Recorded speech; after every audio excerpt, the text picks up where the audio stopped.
ಚೋರಿ ವಿರುದ್ಧ ಕಾಂಗ್ರೆಸ್ ಸಹಿ ಸಂಗ್ರಹ ಅಭಿಯಾನ.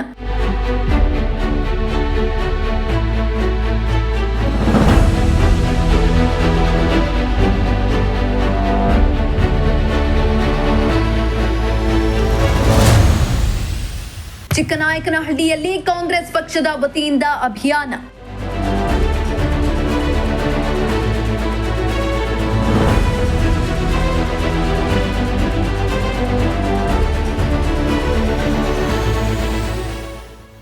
ಚಿಕ್ಕನಾಯಕನಹಳ್ಳಿಯ ನೆಹರು ಸರ್ಕಲ್ನಲ್ಲಿ ಇಂದು ಭಾರತೀಯ ರಾಷ್ಟ್ರೀಯ ಕಾಂಗ್ರೆಸ್ ಪಕ್ಷದ ವತಿಯಿಂದ ವೋಟ್ ಚೋರಿ ವಿರುದ್ಧ ಸಹಿ ಸಂಗ್ರಹ ಅಭಿಯಾನವನ್ನು ನಡೆಸಲಾಯಿತು. ಈ ಅಭಿಯಾನಕ್ಕೆ ಮಾಜಿ ಶಾಸಕರಾದ ಕೆಎಸ್ ಕಿರಣ್ ಕುಮಾರ್ ಅವರು ನೇತೃತ್ವವನ್ನು ವಹಿಸಿದ್ರು.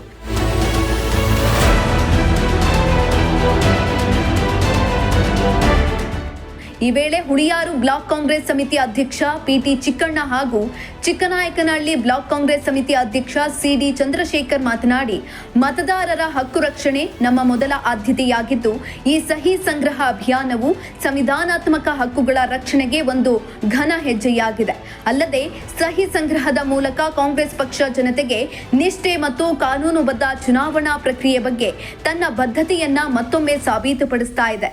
ಹೀಗಾಗಿ ವೋಟ್ ಚೋರಿ ವಿರುದ್ಧ ಬಲವಾದ ಜನಾಭಿಪ್ರಾಯ ರೂಪಿಸಬೇಕಾಗಿದೆ ಎಂದರು. ವೋಟ್ ಚೋರಿ ಅಂದ್ರೆ ಏನು? ವೋಟ್ ಕಳವು ಎಲ್ಲಾಗಿದೆ, ಹೇಗಾಗಿದೆ, ಇದರ ಬಗ್ಗೆ ಈಗಾಗಲೇ ನಮ್ಮ ದೇಶಾದ್ಯಂತ ಇದು ಒಂದು ದೊಡ್ಡ ಸುದ್ದಿಯಾಗಿದೆ, ವಿಶ್ವಾದ್ಯಂತ ಸುದ್ದಿಯಾಗಿದೆ. ಭಾರತದಲ್ಲಿ ಈ ಒಂದು ಘಟನೆ ಗಾಂಧಿ ಹುಟ್ಟಿದಂಥ ನಾಡಿನಲ್ಲಿ ನಮ್ಮ ರೈಟ್ಸನ್ನೇ ಕದಿಯುವಂಥ ಕೆಲಸವನ್ನು, ನಮ್ಮ ಹಕ್ಕನ್ನು, ಮತದಾನದ ನಮ್ಮ ಸಂವಿಧಾನಬದ್ಧ ಹಕ್ಕು, ಆ ಹಕ್ಕನ್ನು ಕದಿಯುವಂಥ ಕೆಲಸವನ್ನು ಈ BJPಯವರು ಮಾಡ್ತಿದ್ದಾರೆ. ಹೇಗೆ ಅಂದರೆ, ಈಗ ಬಿಹಾರದಿಂದ ಈಗ ಮೊನ್ನೆ ಪುಲಿಕೇಶಿ ನಗರದಲ್ಲಿ ಮಾಡಿರ್ತಕ್ಕಂಥದ್ದು ಅಷ್ಟೇ, ನಾವೆಲ್ಲ TV ಇಂಟರ್ವ್ಯೂಗಳಲ್ಲೇ ನೋಡಿದ್ದೀವಿ. ಆ ಮನೆಗಳಲ್ಲಿ ಒಂದು ಮನೆಗೆ ಇವತ್ತು 4 ಜನ ಇರೋಕ್ಕೆ ಸಾಧ್ಯ.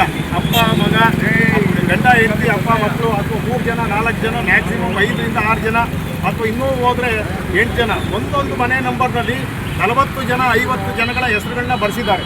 ಬಿಹಾರ ಮತ್ತು ಗುಜರಾತ್ ಈ ಥರ ಬೇರೆ ಬೇರೆ ರಾಜ್ಯಗಳಿಂದ ಜನಗಳನ್ನ ಕರ್ಕೊಂಬಂದು ಅಲ್ಲಿ ಇಲ್ಲಿ ಏನಾಗಿದೆ ಅಂದರೆ, ಅಂಶಕ್ಷೀರ ಪಕ್ಷಿಯಂತೆ ಕೆಲಸ ಮಾಡಬೇಕಾಗಿದ್ದಂಥ ಚುನಾವಣಾ ಕೂಡ ಸಾಮೀಲಾಗ್ಬಿಟ್ಟು ಏನು ಮಾಡಿದ್ದಾರೆ ಅಂದರೆ, ಅಲ್ಲಿ ಅಧಿಕಾರಿಗಳೆಲ್ಲ ಸಾಮೀಲಾಗಿ ಇವರೇನು ಮಾಡಿದ್ದಾರೆ, ಒಂದೊಂದು ಮನೆಯಲ್ಲಿ 40-50 ಓಟನ್ನು ಸೇರಿಸಿ ಅವರು ಚುನಾವಣಾ ಸಂದರ್ಭದಲ್ಲಿ ಅವ್ರನ್ನ ಕರ್ಕೊಂಬರೋದು. ಒಂದು ಬೂತಲ್ಲಿ ಕನಿಷ್ಠ 200-300 ಓಟು ಈ ಥರ ಚೋರಿ ಮಾಡಿರೋದ್ರಿಂದ ಇವತ್ತು ರಾಷ್ಟ್ರದಲ್ಲಿ BJP ಸರ್ಕಾರ ಬಂದಿದೆ. ನಿಜವಾಗ್ಲೂ ಕೂಡ ನಾಚಿಕೆ ಆಗಬೇಕು. ಈಗ ಆ್ಯಂಟಿ ಇನ್ಕಮ್ ಅನಿಸಿತ್ತು BJPಗೆ, ಆ NDA ಒಕ್ಕೂಟಕ್ಕೆ. ಆದರೆ ಅದನ್ನು ಈ ರೀತಿ ಮಾಡಲಿಕ್ಕೆ ಮಾಡಿದ್ದಾರೆ ಅಂದರೆ, ದೇಶಾದ್ಯಂತ ಈ ಕೆಲಸವನ್ನು ಮಾಡಿದ್ದಾರೆ. ನಿನ್ನೆ ತಾನೇ ಆಳಂದದಲ್ಲಿ BJP ಅಭ್ಯರ್ಥಿಯ ಮನೆಯಲ್ಲಿ ಸಾಕಷ್ಟು ವೋಟರ್ ಐಡಿಗಳು, ಮತದಾರರ ಚೀಟಿಗಳು ಪತ್ತೆ ಆಗಿರ್ತಕ್ಕಂಥದ್ದು, ಅದನ್ನು ಸುಟ್ಟಾಗ್ತಕ್ಕಂಥದ್ದು, ಸಾಕ್ಷ್ಯವನ್ನು ಅಳಿಸ್ತಕ್ಕಂಥ ಪ್ರಯತ್ನವನ್ನು ಅವ್ರು ಮಾಡಿದ್ದಾರೆ. ಅಂದರೆ ಅವರು ವ್ಯವಸ್ಥಿತವಾಗಿ ಚುನಾವಣೆ ತಂತ್ರಗಳನ್ನ ಮಾಡಬೇಕು. ಅದನ್ನು ಭಾರತೀಯ ಜನತಾ ಪಾರ್ಟಿಯವರು ಭಾಳ ವ್ಯವಸ್ಥಿತವಾಗಿ ಮತದಾರರಿಗೆ, ಜನಸಾಮಾನ್ಯರಿಗೆ ಇರ್ತಕ್ಕಂಥ ಒಂದು ಹಕ್ಕು, ನನಗೆ ನನ್ನ ಓಟು ನನ್ನ ಹಕ್ಕು ಅಂತೇಳಿ ಅದನ್ನೇ ಕಿತ್ಕೊಂಡು ಆ ಓಟನ್ನು ಇಲ್ಲೇ ಇರತಕ್ಕಂಥ ಮಾಡೋದು, ಅಥವಾ ಬೇರೆ ಫೋರ್ಜರಿ ಮಾಡ್ತಕ್ಕಂಥದ್ದು, ಈ ಕೃತ್ಯಕ್ಕೆ ಕೈ ಹಾಕಿ ಚುನಾವಣೆಯನ್ನು ಗೆಲ್ತಕ್ಕಂಥ ತಂತ್ರವನ್ನು ಅವರು ಭಾಳ ಯಶಸ್ವಿಯಾಗಿ ಮಾಡ್ಕೊಂಡ್ಬಂದಿದ್ದಾರೆ. ಅದನ್ನು ನಮ್ಮ ಸನ್ಮಾನ್ಯ ವಿರೋಧ ಪಕ್ಷದ ನಾಯಕರು, ಲೋಕಸಭೆಯಲ್ಲಾಗಿರ್ತಕ್ಕಂಥ ಸನ್ಮಾನ್ಯ ರಾಹುಲ್ ಗಾಂಧಿರವರು ಪತ್ತೆ ಹಚ್ಚಿ ಅದನ್ನು ಇಡೀ ಭಾರತದ ಮುಂದೆ ಅದನ್ನು ತೋರಿಸಿದ್ದಾರೆ. ಯಾವ ರೀತಿಯಾಗಿ ಮತಕಳ್ಳತನ ಆಗಿದೆ ಕರ್ನಾಟಕದಲ್ಲೇ, ಒಂದು ಪುಲಿಕೇಶಿ ನಗರದ ಕ್ಷೇತ್ರದಲ್ಲಿ, ಅದೇ ರೀತಿಯಾಗಿ ಬೆಂಗಳೂರು ಗ್ರಾಮಾಂತರದಲ್ಲಿ ಆಗಿರ್ತಕ್ಕಂಥದ್ದು. ಪಾರ್ಲಿಮೆಂಟ್ ಚುನಾವಣೆಯಲ್ಲಿ ಭಾಳ ವ್ಯವಸ್ಥಿತವಾಗಿ ವೋಟ್ ಕಳ್ಳತನ ಆಗಿದೆ. ಅದು ನಮ್ಮ ಭಾಗದಲ್ಲೂ ಆಗಿರ್ಬೋದು. ಯಾಕೆಂತ ಹೇಳಿದ್ರೆ, ಅಸೆಂಬ್ಲಿ ಚುನಾವಣೆಗಳಲ್ಲಿ ಆಗಿರ್ತಿತ್ತು, ಪಾರ್ಲಿಮೆಂಟ್ ಚುನಾವಣೆಗಳ ಅಂತರವನ್ನು ಗಮನಿಸಿದ್ರೆ ಆ ಒಂದು ಮತಚೋರಿ ಆಗಿರೋದ್ರಲ್ಲಿ ಯಾವುದೇ ವಿಧವಾದ ಅನುಮಾನ ಇಲ್ಲ. ಅದನ್ನು ನಾವು ಖಂಡಿಸ್ತೇವೆ. ಇಲ್ಲಿ BJPಯವರು ಕೇಂದ್ರ ಸರ್ಕಾರದ ಒಂದು ಚುನಾವಣೆಯಲ್ಲಿ ಮತಗಳ್ಳತನವನ್ನು ಮಾಡ್ತಕ್ಕಂಥ ಒಂದು ವಿಷಯದಲ್ಲಿ ನಮ್ಮ ACC ವಿರೋಧ ಪಕ್ಷದ ನಾಯಕರಾಗಿರ್ತಕ್ಕಂಥ ಸನ್ಮಾನ್ಯ ರಾಹುಲ್ ಗಾಂಧಿಯವರು ಈ ಒಂದು ಮತಗಳ್ಳತನವನ್ನು ಪತ್ತೆ ಹಚ್ಚಿ ಬಹಳ ಟೆಕ್ನಿಕಲ್ ಪತ್ತೆ ಹಚ್ಚಿ ಯಾವ ರೀತಿ ಮತಗಳ್ಳತನ ಆಗ್ತಾ ಇದೆ, ಯಾವ ರೀತಿ ನಮಗೆ ಮೋಸ ಆಗ್ತಿದೆ ಅಂತಕ್ಕಂಥದ್ದನ್ನು ಪತ್ತೆ ಹಚ್ಚಿದ್ದಾರೆ.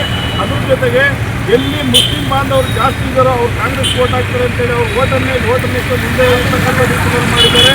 ಅದ್ರ ಜೊತೆಗೆ ಇಲ್ಲಿರ್ತಕ್ಕಂಥ ಒಂದು ಮತಗಟ್ಟೆಯಲ್ಲಿ ಇರ್ತಕ್ಕಂಥ ಓಟನ್ನು ತೆಗೆದು ಯಾರು ಓಟ್ ಆಗ್ದಲೇ ಇರ್ತಕ್ಕಂಥ ಮತಗಟ್ಟೆಗೆ ಆ ಓಟ್ಗಳನ್ನು ಬದಲಾವಣೆ ಮಾಡ್ತಕ್ಕಂಥದ್ದು ಈ ರೀತಿ ಅನೇಕ ರೀತಿಯಲ್ಲಿ ಮತಗಳ ಥರವನ್ನು ಮಾಡಿ ಗೆಲ್ಲುವುದಕ್ಕೆ ಒಂದು ಏನು ಬೇಕೋ ಅದೆಲ್ಲವನ್ನು ಮಾಡ್ಕೊಂಡಿದ್ದಾರೆ.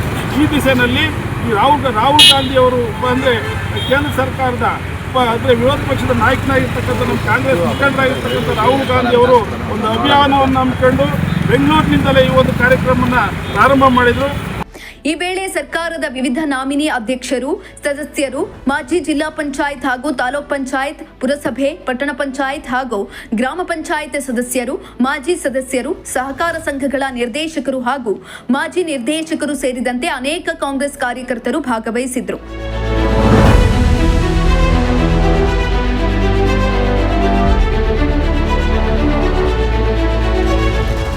ಚೇತನ್ ಜಾನ್ಕಲ್, ಪ್ರಜಾಶಕ್ತಿ ಟಿವಿ, ಚಿಕ್ಕನಾಯಕನಹಳ್ಳಿ.